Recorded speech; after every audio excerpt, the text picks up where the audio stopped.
Greenland 2 Migration is directed by Ric Roman Waugh. I apologize if I goofed that name up. And written by Chris Sparling and Mitchell LaFortune. Is the sequel to 2020's Greenland. The film stars Gerard, Butler, and Morena Baccarin, reprising their roles alongside Roman Griffin Davis, who replaces Roger Dale Floyd from the first film.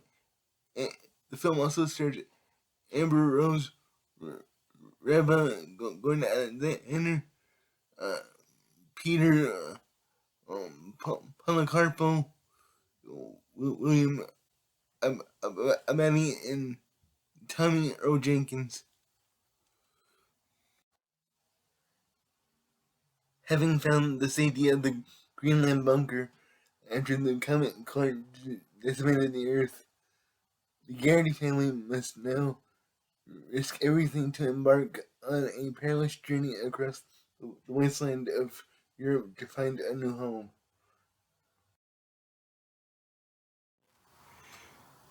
To be completely honest here, you guys, I haven't seen the original Greenland film yet. It's on my watch list, though.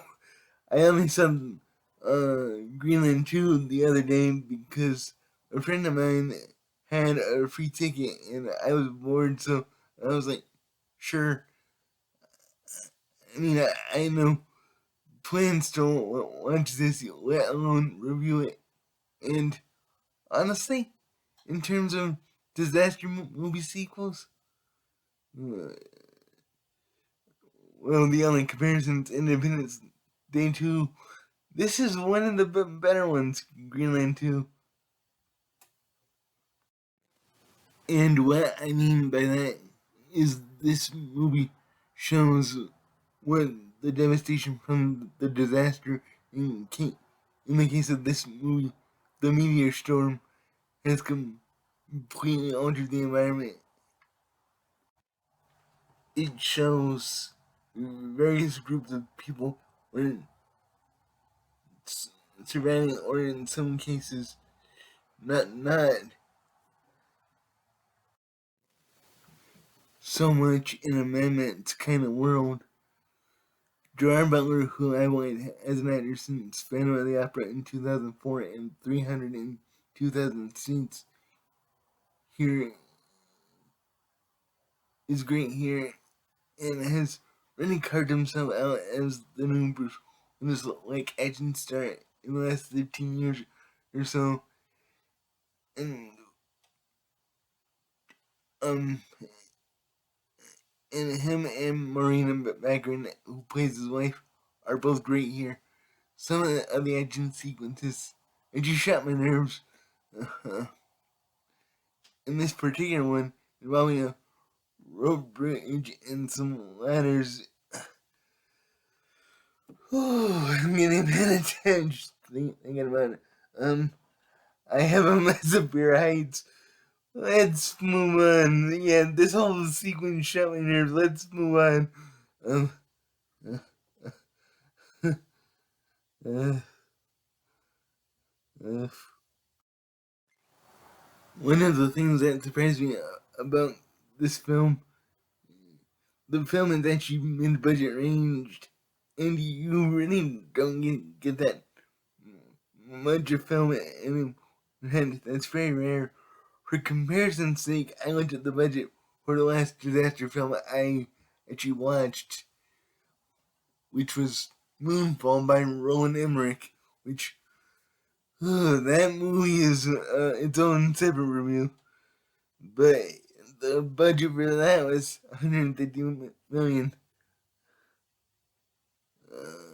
Um, so immediately, I like that about this film. You don't get a lot of mid-budget range movies anymore. Everything's either a $5 million horror film or a Marvel-sized movie. The fact that this movie was made for what, 90 million or whatever it was, it allowed them to do more things with the characters.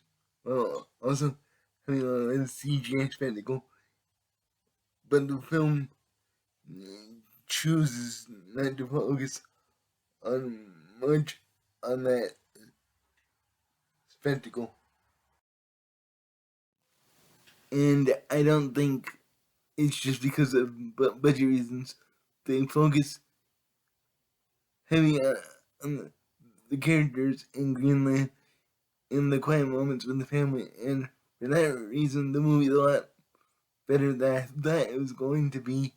I still have a lot of issues with this film, and most of them are towards the last that last 30 minutes of the movie, and without getting into spoilers, the movie just goes completely at the rails in that last 30 minutes. I mean, in the span of that 30 minutes, they go from 5 different locations, I think, and that is the other main issue that I have with this film.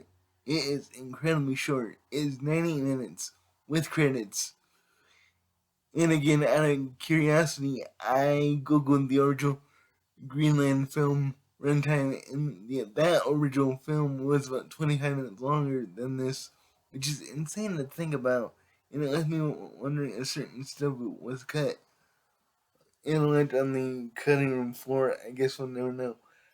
However, I still had a great time with this movie, and I'm actually planning to check out the version. I actually really enjoyed Greenland to Migration, which they don't even call it Migration in the actual opening title. They just call it Greenland 2.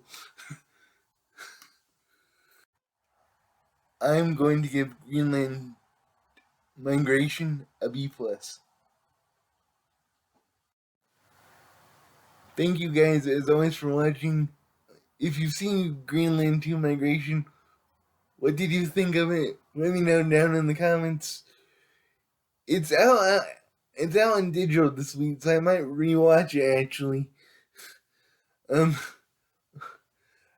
and until the next video, guys, I will see y'all very soon. Preview.